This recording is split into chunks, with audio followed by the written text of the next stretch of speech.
اهلا بيكم في قناه كايرو جاردن، قناه الزراعه المنزليه. لو انت اول مره بتتفرج على فيديوهات كايرو جاردن اشترك في القناه علشان تتفرج على كل فيديوهاتنا الجديده. النهارده هحكي لكم قصه النرجس او الدافودلز، خليكم معانا.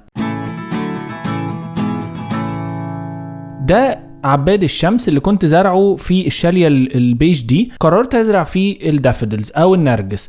النرجس افضل طريقه ليه هي الزراعه من البصيلات.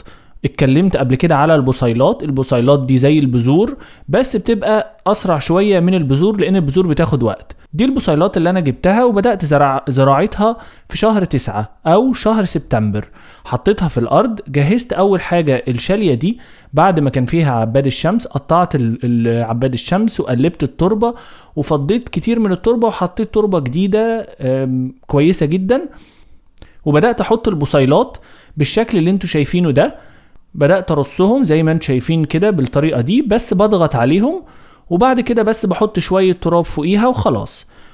وبعد ما بخلص العملية دي بديلهم مية كويس جدا لغاية لما تطلع من الأخرام اللي تحت. الشالية دي فيها أخرام من تحت، والتربة دي ميكس ما بين التربة اللي كانت موجودة، شلت نصها وحطيت فيها كومبوست وتربة حلوة وفيها سماد وقلبتها وبدأت أحط زي ما انتم شايفين البصيلات.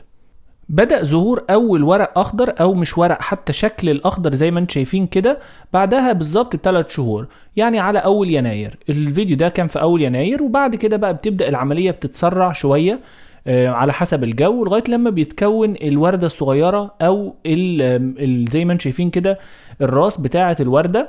وبتبدا الراس دي في التضخم زي ما انتم شايفين كده، بتبدا تتخن تتخن تتخن. انا بفضل بحاول اعمل حسابي ان يبقى فيه ميه وبحاول احافظ عليها من الظروف الجويه يعني.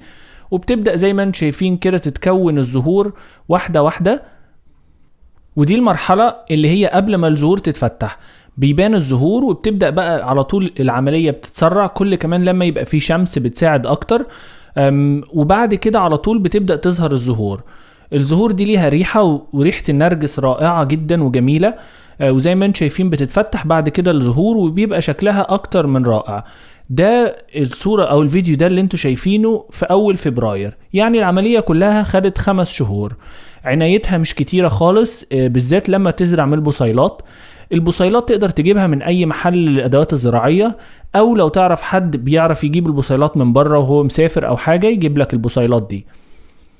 البصيلات طريقة سريعة جدا في الزراعة. ده غير البصل اللي انت بتاكله خالص، ده زي البذور كده بالظبط. النرجس جميل جدا وزهور رائعة. بعد كده الزهور بتموت، وبعد ما بتموت الزهور بتقدر تسيبها طبعا شوية، وبعد كده تقدر تقصها وتاخد البصيلات تحتفظ بيها وترجع تزرعها تاني في سبتمبر، وترجع نفس الحلقة اللي انا شرحتها لكم دي. اتمنى يكون الفيديو ده فاتكم ووراكم حاجه جديده.